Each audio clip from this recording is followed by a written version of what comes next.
Generally, excess fat holds you at risk of getting many health-related problems. You have get weight loss plans in order to avoid these risks and also to prevent disease. What is the long-term goal? What about short-term goals you need to set in order to get there? You will have a much better chance of reaching all the goals if you can just make sure these plans that you might utilize are reasonable and sensible. Some of the guidelines given by experts for choosing the correct plan. 1. Try to be realistic. Many people's long-term plans are very ambitious, more than what has to be. Like for example, in case you weigh around 170 pounds and the plan is to reduce to 120, although you haven't weighed that much since 16 and now nearly 45, which isn't a proper goal. The body mass index, called in short BMI, is a very good indicator to know if you have to shed some weight. The proper BMI variation range, according to certain international sources, is anywhere from 19 till 24.9. In case your BMI is anywhere from 25 to 29.9, you should consider yourself overweight. All numbers above 30 range is the obesity range.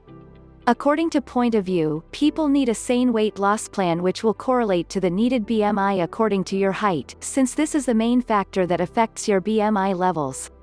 2. Set reasonable objectives. Trying a weight loss idea for just vanity's sake is mentally a little less helpful than to lose weight to enhance health.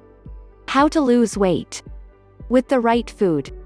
A huge step forward has been made if you decide and undertake a proper weight loss plan, which includes eating right and exercise to make you will feel much better and also to have energy to do positive things in life. 3. Try and focus on doing it, not losing it. Instead of saying that you will lose at least a pound by end of this week, it's better to say how much exercise you get done this week. That would surely make a sane plan.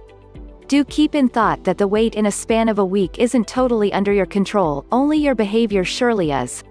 4. Try and build in bits, and short-term plans for weight loss shouldn't be like a pie in the sky. Which means that if you haven't exercised in a while, the best plan for the week must be based on getting to know around 3 single-mile routes to walk for the whole of the coming week. 5. Do keep up the motivation. A do-or-die attitude only ensures your failure. You must evaluate your efforts objectively and fairly. In case you don't complete some goals, let it go and move to next week.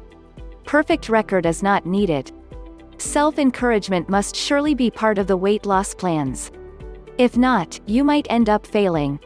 6. Always use measurable attempts. Telling that you will be positive in the coming weeks or that you want to get serious this week are not goals which you can measure, hence mustn't part of the weight loss plan. How to lose weight? With the right food. That is yet another reason as to why you must include exercise on the plan and also focus on it. Anyone must be able to include 3 minutes of exercise time so as to be very successful in the plan. Bottom line is that everyone must use plans which will remain just a plan. They must put it to action only by including goals which will encourage them to succeed.